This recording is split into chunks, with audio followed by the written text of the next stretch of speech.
What's going on, everyone? My name's Tenebris, and today we're going to talk about how the sound effects of Road to Vostok's demo could be improved. The soundscape of a video game, in my opinion, is one of the most integral parts of making an immersive experience. Now, I'm not saying the SFX or the soundscape of the early demo is a bad one.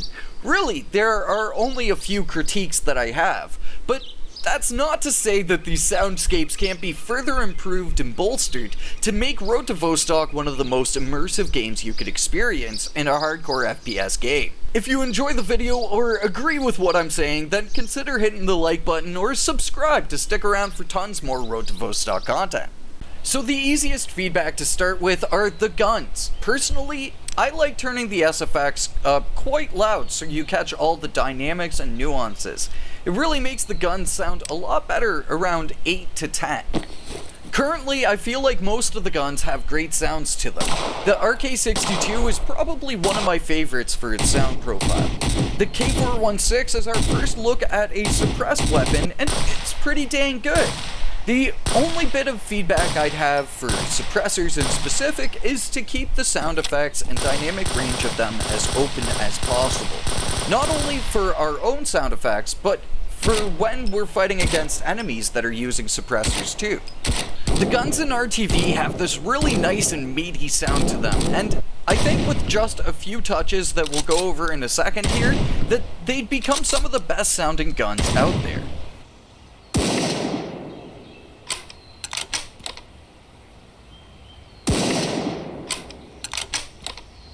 But for weapon sound effects, I do have just one critique, and that is the Mosin.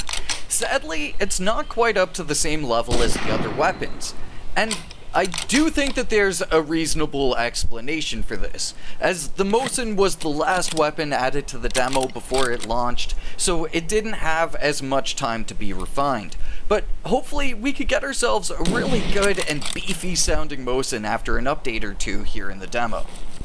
But the last overall thing for weapon sound effects is that they could probably do with a bit more bass, or kind of low-end frequency sort of stuff, to really give more power behind the gunshots and reloading sound effects and everything else.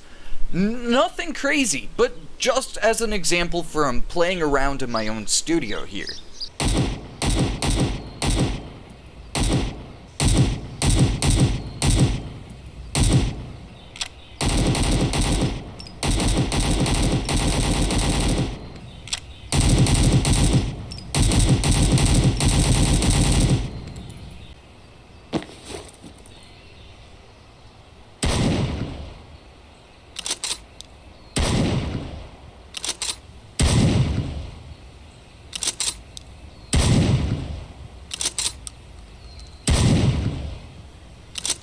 Let me know what you think about that in the comments down below. I personally think it's a huge improvement.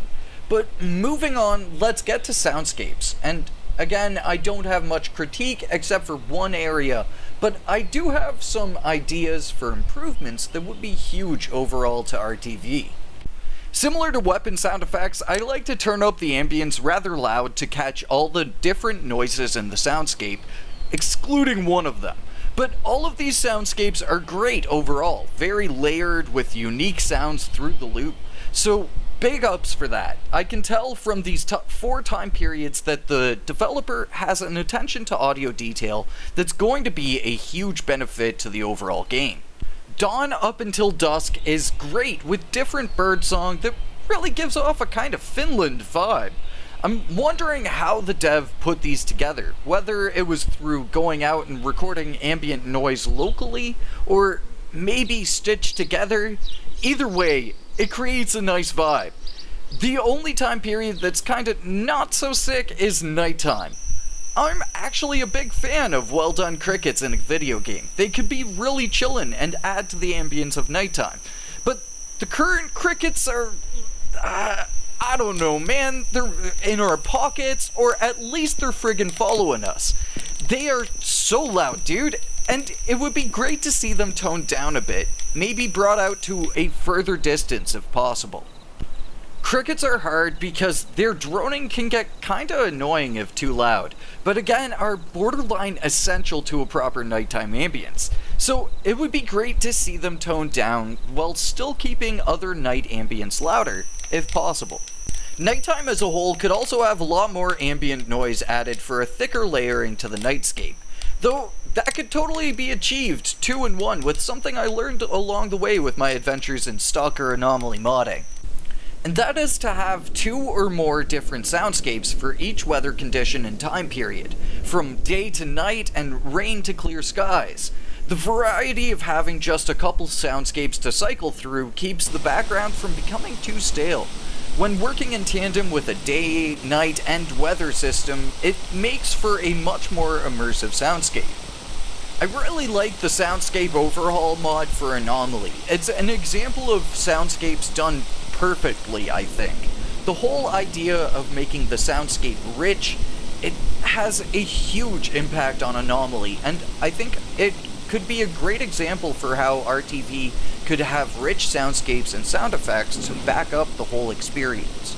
Now for just a few suggestions as a final aside before we wrap the feedback video here. The first being wind sound effects. This kinda almost ties into the multiple weather profiles kind of thing, but wind and windy days should totally be a thing here in Vostok.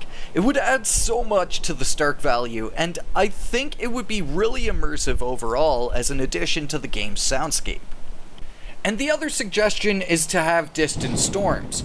I don't think you see the distant storm weather kind of condition very often in map-based games like Vostok. It's more of an open world thing, but I think it'd be a cool way of tying maps together in the far future.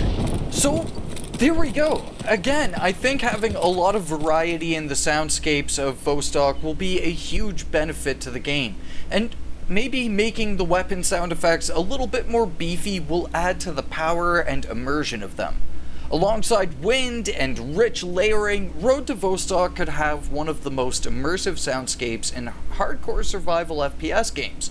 So, thank you for watching. Again, subscribe if you enjoyed and want to stick around, but for now, I will catch you all in the next one. Until then, peace.